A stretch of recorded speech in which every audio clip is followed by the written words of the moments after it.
What does it take to build culture when you have no policies to back you? How do you embed values not in handbooks but in everyday decisions? And how do you lead learning when platforms can't capture what really matters? In the latest episode of The People Blueprint, we are joined by Eklavya Sinha, someone who doesn't just think about learning, he lives it. From peer-led coaching to storytelling as culture, from leader-driven teaching to learning designed for curiosity, Eklavya helps us reimagine what it would mean to enable people when structure is thin and expectations are high. This isn't just a conversation about capability building. It's a conversation about conviction, about the choices we make as leaders when the playbook doesn't exist. This is the People Blueprint.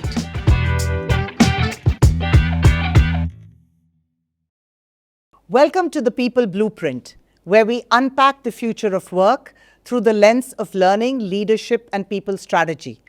I'm your host, Sheila Vasan Singla. My guest today is someone who has spent the last decade building not just processes but principles. Eklavya Sinha is someone I've admired for the way he centers learning, values, and leadership in everything he does, without making it feel prescriptive. Our conversation today is about learning cultures, storytelling, and the power of values in action. Eklavya, welcome. I'm so glad we are finally having this conversation. Let's begin where it all begins, with culture. So, Eklavya, how do you build culture when there are no policies around it? So, it's a very broad subject, culture, right? And there are so many things that have been written and said about it. But one line that has stayed with me, Sheila, is culture is caught, not taught. And I don't know what the source of the quote, but what it means is that in any organization, people mirror what they see their leaders doing.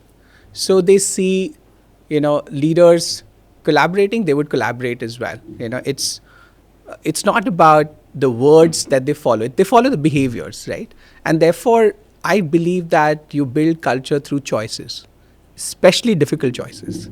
It's easy to say that we want customer delight and we want growth and we want employee engagement. But how do you manage the trade-offs between all those desirable goals, right? When the stakes are high and the path is not clear and you have to choose, in a very high-stake environment, how do you choose? And what those choices sort of then get replicated across the organization. So you build culture through choices, yeah. And you're right, you're absolutely right. And there's such a duality in the choices that we make, because you do want compassion, but you also want results orientation. You want empathy, but you also want very, very high performance. So those are the difficult aspects of culture. Yeah, interesting. Tell me, what do you think leadership needs to do when you're taking a look at culture? Everybody says that you catch it from your leaders. What is it that leaders need to actually do to make sure that it's not just a vibe, but it's in the DNA? Because very often leaders talk to the posters on the walls, but nothing really emerges in the day-to-day DNA. So how does that work? So, they need to make the poster come alive, and therefore I call them the decoders of culture. You need to talk about the why and the what of what is there on the poster, right? Why do you want customer delight? And what does customer delight mean in your context? They certainly have to walk the talk, right? That goes without saying. But many times they are interpreters. They are teachers of the words that you put on your induction deck or on your poster. And that really reminds me of our own homes. Sometimes the culture of a home is learnt without you teaching it, right? Small things like leaving your slippers outside the kitchen. After a point of time, nobody is standing there telling you to do it, but you do it because you watch it. And even in a world where there are so many cultures coming together, I think acceptance of cultures is really about observing. Absolutely. And therefore leaders have that really large role that they're constantly being observed. So do they live up to that culture? Yeah. And I often tell leaders that just assume that you have an amplifier everywhere you go. You have a mic attached to you. So everything that you're saying is getting magnified and amplified 10x, right? So people are observing you. I often do this little activity which I tell them that, take your thumb, and you can do it, Sheila, as well, right? Taking my thumb. And put it on your nose. Okay. Now go and put it on your left eye. Now put it on your right eye. Left eye, right eye. And then put it on your chin. Put it on my chin. But you yes. did cheek, right? Yeah, I went there first. Because I observe and do it. You observe, right? So and you're absolutely right that whatever is true of organizations is true of schools, is true of homes. I mean, children observe. You can say no phones on the dining table, but if you're doing it, they're not going to do something else. Right? Yeah, absolutely. It also makes me realize that in today's world we are a lot more naked. Because it's like we're living in glass houses. Yeah. Without realizing it, as leaders, we are putting ourselves out on social media. Yeah. We are talking about our holidays. We are talking about our opinions. Yeah. And we are making ourselves more observable. Yeah. And without realizing it, what I may do in my personal life will become a part of the culture I'm propagating at my workplace. Yeah. So isn't that a little difficult that I always have to live up to this high ideal of being a leader and creating a culture? Yeah. When is it that I can really chill out? Yeah. See, your real self comes through. It's very hard to now hide and separate personal from business and so on. I don't think people are looking for perfect leaders. I think it's okay to be your imperfect self, and as long as you are consistent, as long as you are there's coherence between what you say and what you do, right? One is not looking for perfect leaders. None of the role models that we have around today are perfect in any sense. Something really amazing happened during that COVID time. A lot of our clients that we were talking to during that time, and we were talking to alpha leaders, both men and women, very strong, very sure, very clear about having all the answers. And the one thing that was consistently resonated amongst all of them was, we don't know what to do. Yeah. We don't have the answers. Yeah. And there was this one gentleman who was so honest. Yeah. He said, I'm feeling scared. Yeah. Because I don't have the answers. This was in the thick of the pandemic. Yeah.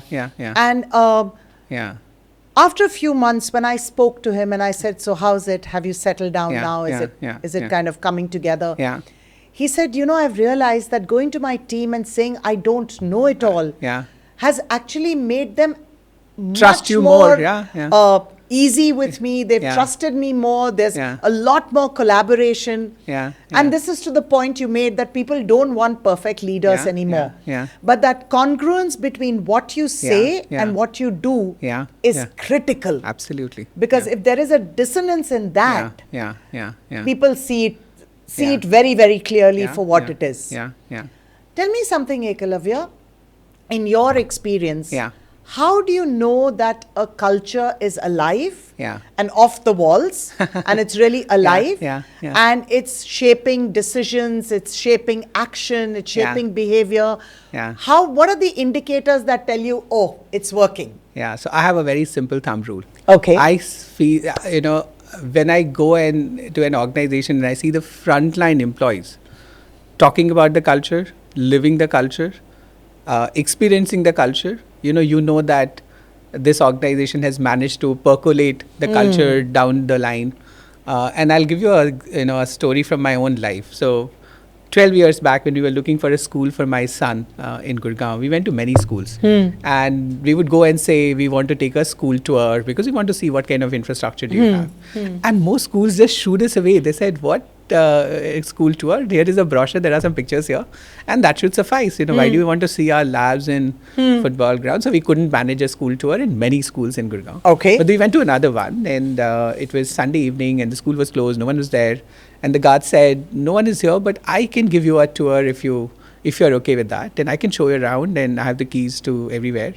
And he showed us the school with so much ownership. He opened the chemistry Wow. lab and he showed it, and he spoke about when the school was formed. And he said, "Sir, I'm not educated, but I hope you got to get a sense of what the school is." Wow. And my wife is also an HR professional, so both looked at each other and have said, if this is how engaged a guard is, imagine, how what a great job they would have done to build this ownership and culture. So, yeah, I mean, if your last mile employees are experiencing it, then your culture is, off the poster and being lived day to day. I think that's a great way of looking at it. And I must share one thing with you.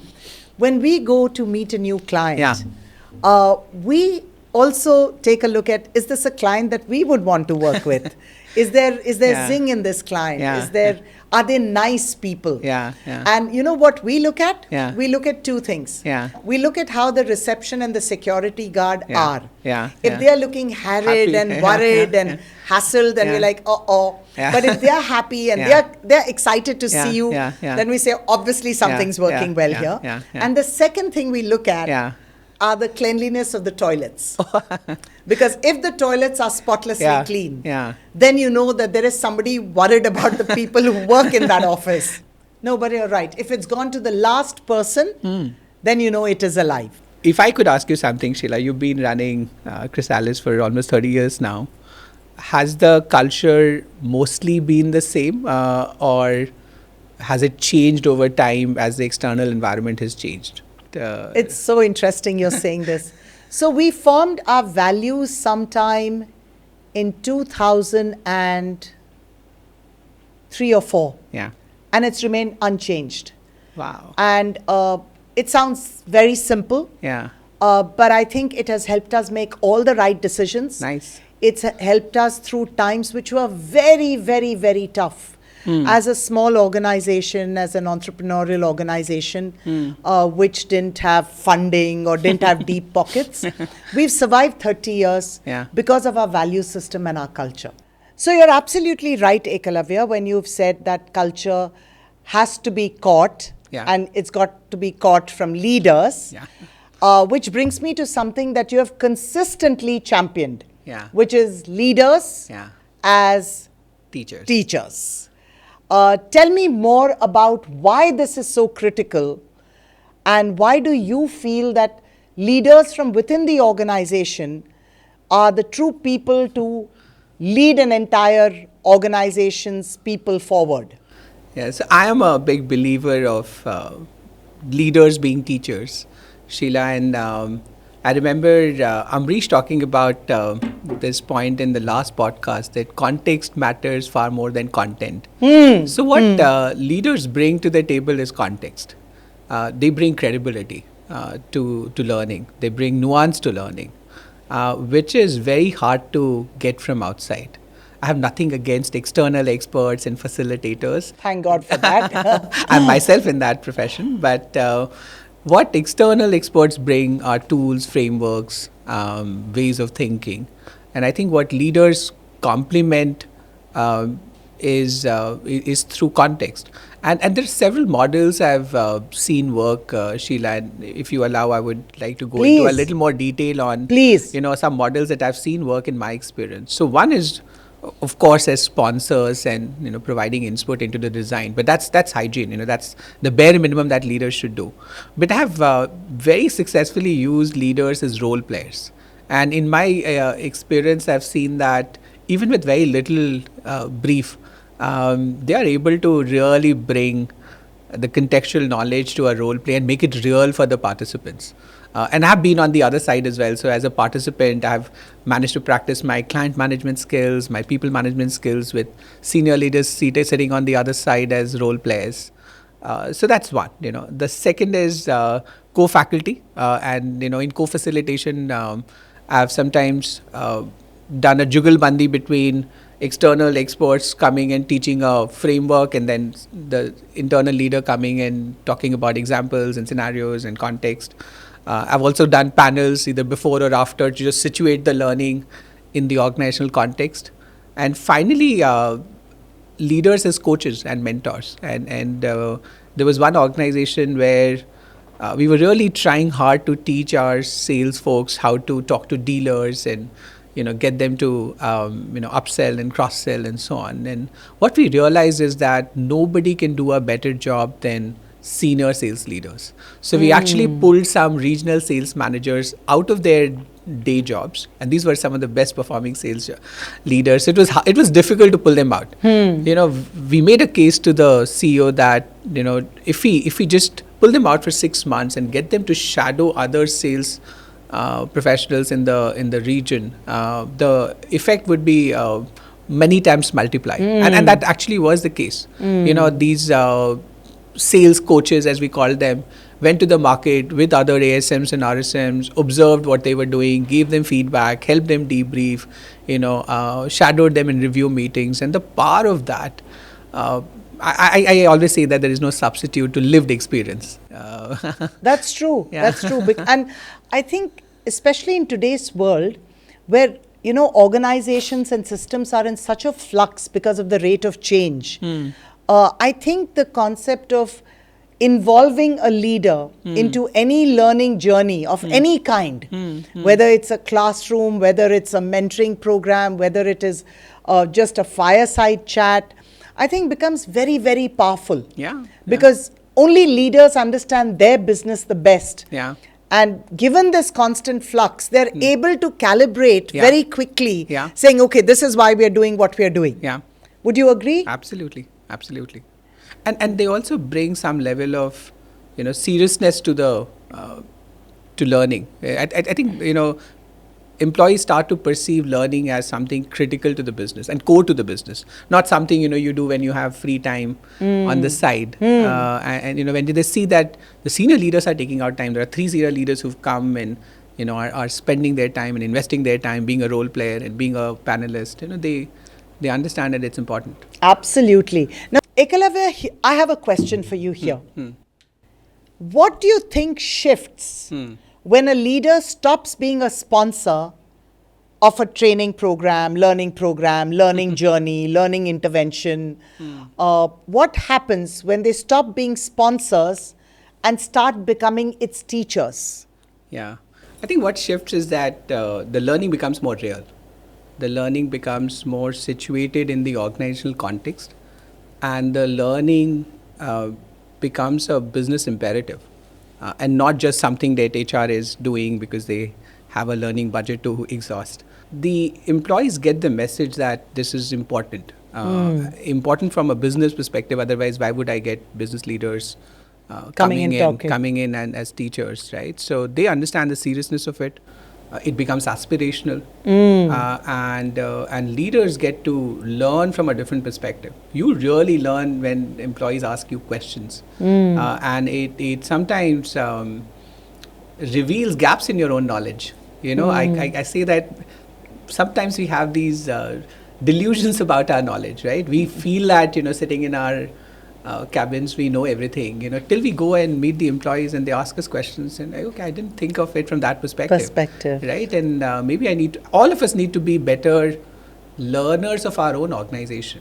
Our vantage points are different. Beautifully sales said. Head has a very different view of the organization than a sales manager would have, right? So when you go and speak to a sales manager, you learn things that you would otherwise never learn.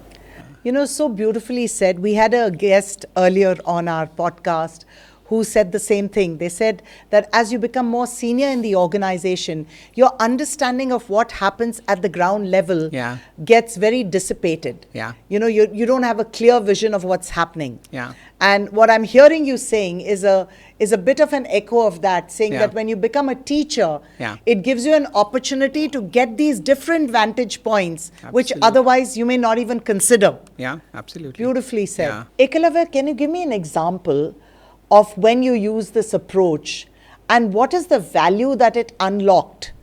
Maybe from all the experience that you have, if you can pick up one real-time example, I think it'll really help our viewers and listeners connect with what you're saying. So I don't do a program where I don't see some involvement from business leaders. Okay. Because somewhere it tells you how important it is for the organization. Absolutely. And you can predict the chances of success by how involved the leaders are.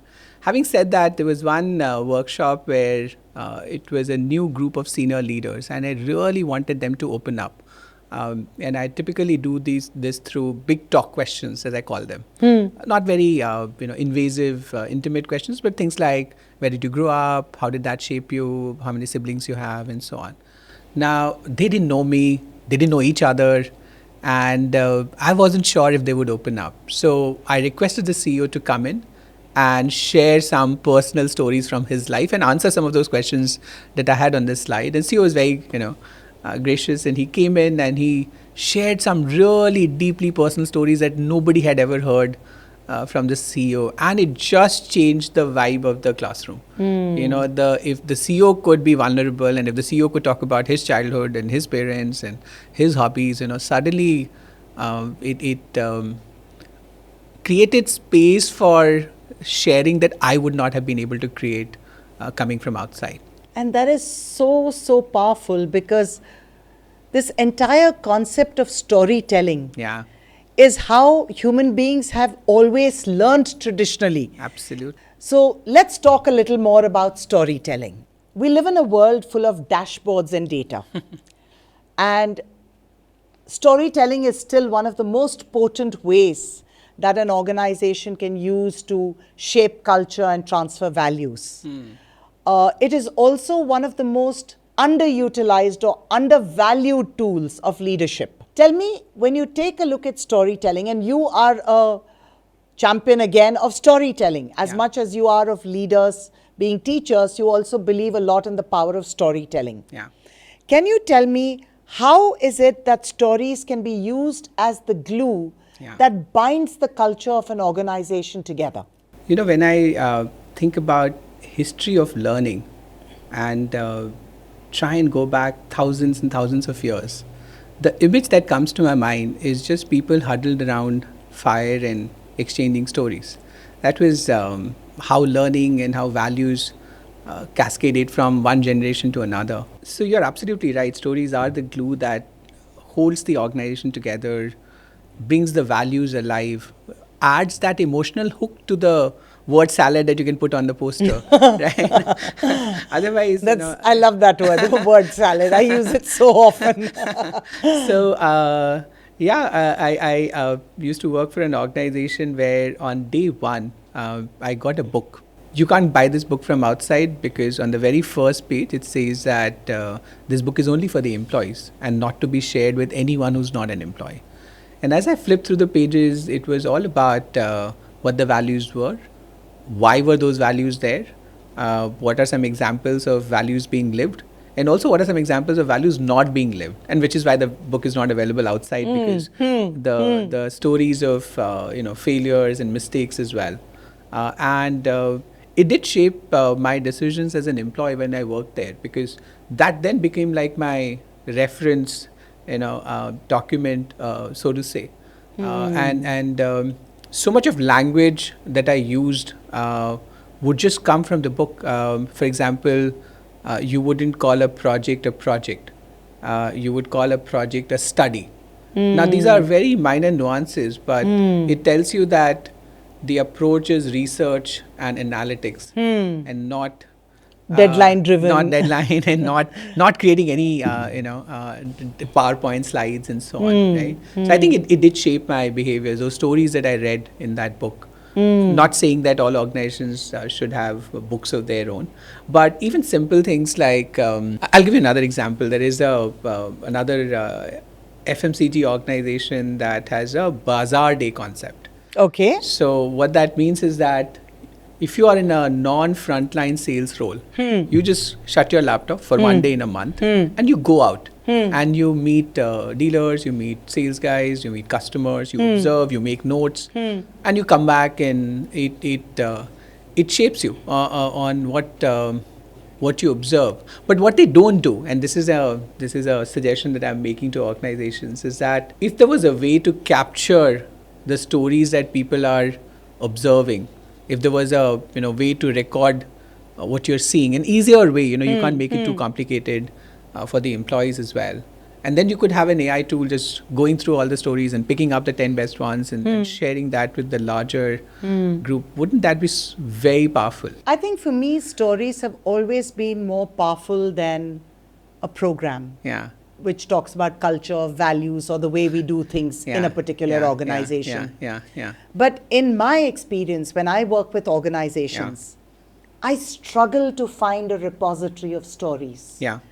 And especially when you want to talk about service culture, or you want to talk about, let's say you're a sales-driven organization, stories of success in sales. There are no stories. Yeah.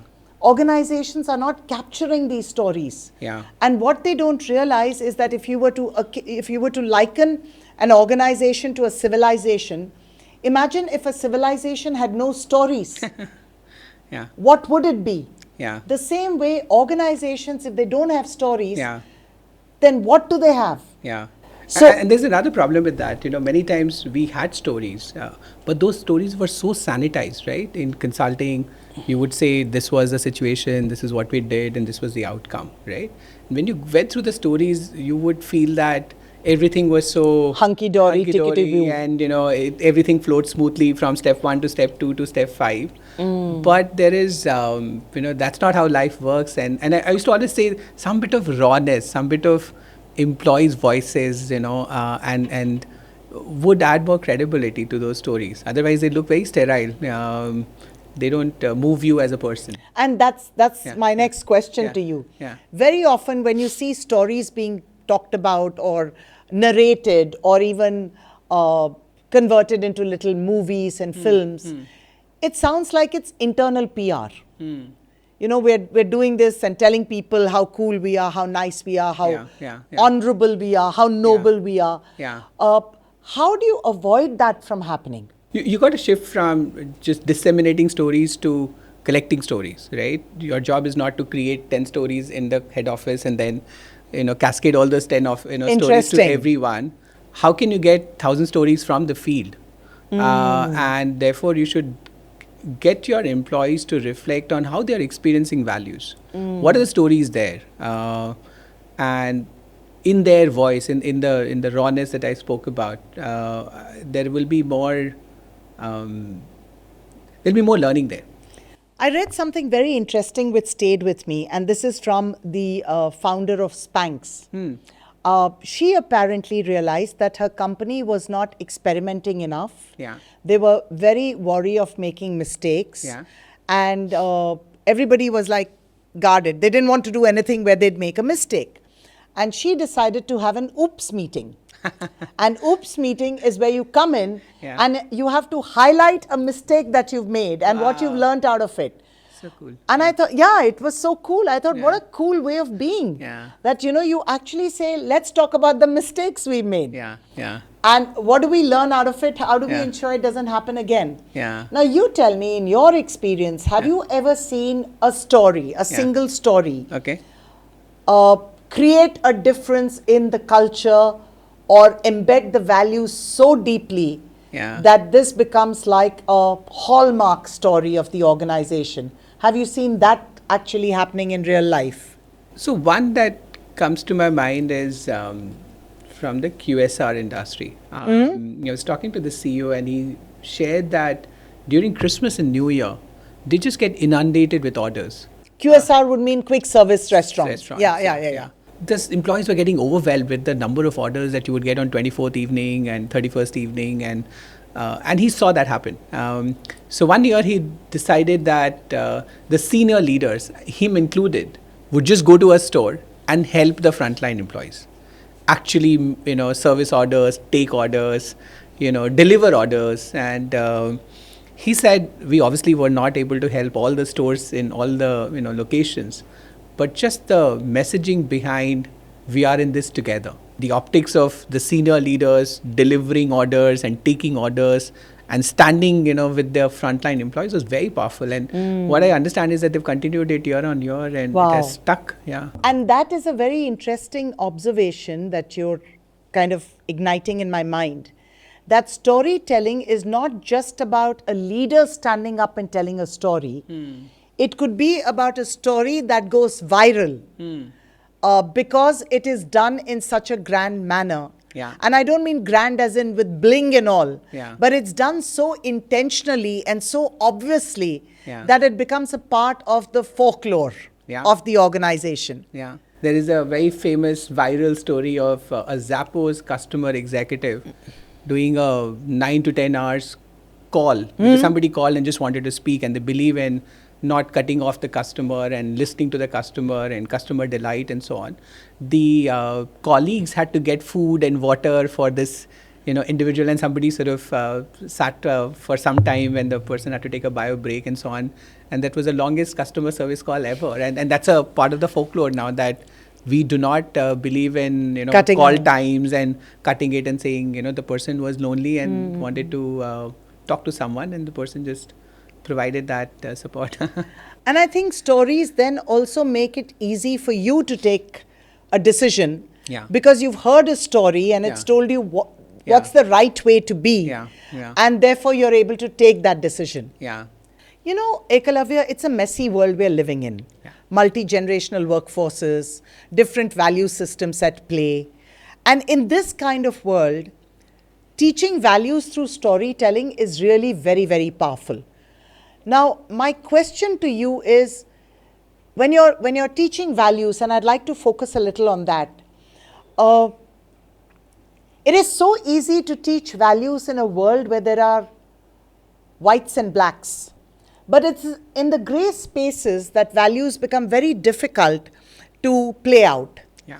So in your experience, how should an organization encourage open debate about moral ambiguity about values?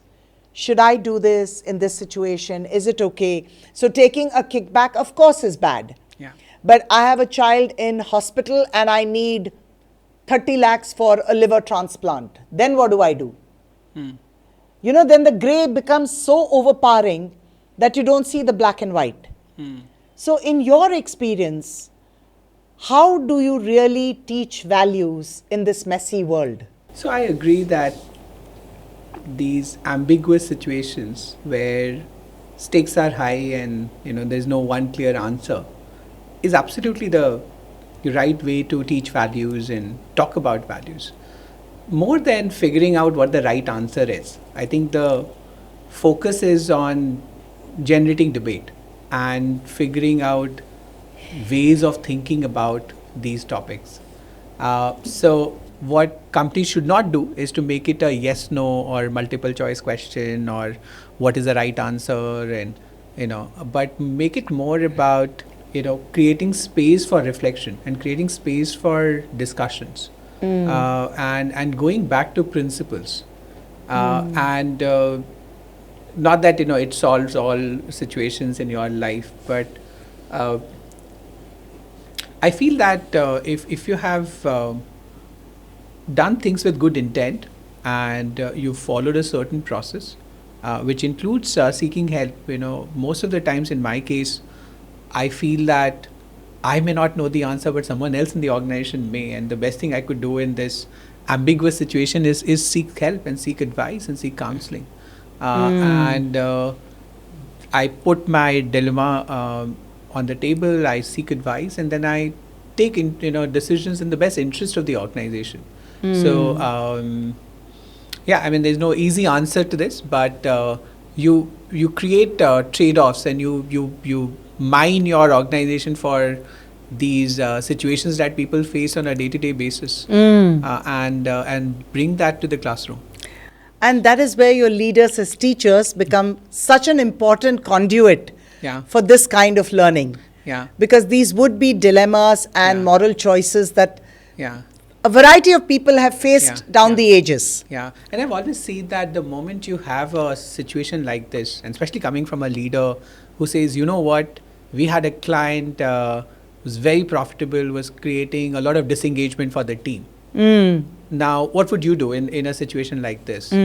You would have a lot of attention from the learners, because now they want to know what, and it immediately creates a debate, because one side of the class would say, yeah, we should, serve the client come what may, and the other would say, no, employee engagement is also important, and maybe we should cut our business with this client. And that debate is where the learning comes from. Because then you sort of go Absolutely. deeper and say, okay, so why are you saying what you're saying, and why are you choosing option A over option B, and so on. Yeah. And the chances are that if these debates are even captured, Yeah. they become further stories Yeah. on how certain issues can be dealt with. Yeah. Because Yeah. I'm just thinking that when you are in a situation, you just seem to see one path. Yeah. But when you discuss it Yeah. in a group, Yeah. you will say, oh, maybe this way, maybe that Yeah. way, maybe Yeah. I could have done this, maybe Yeah. the Yeah. only way is not to sign off the client. Yeah. Yeah, interesting. Yeah. And it's all coming together, right? You have stories, you have values, you have culture, you have leaders as teachers, and they're all becoming a part of this beautiful picture of creating a culture which outlives the leaders themselves. Yeah.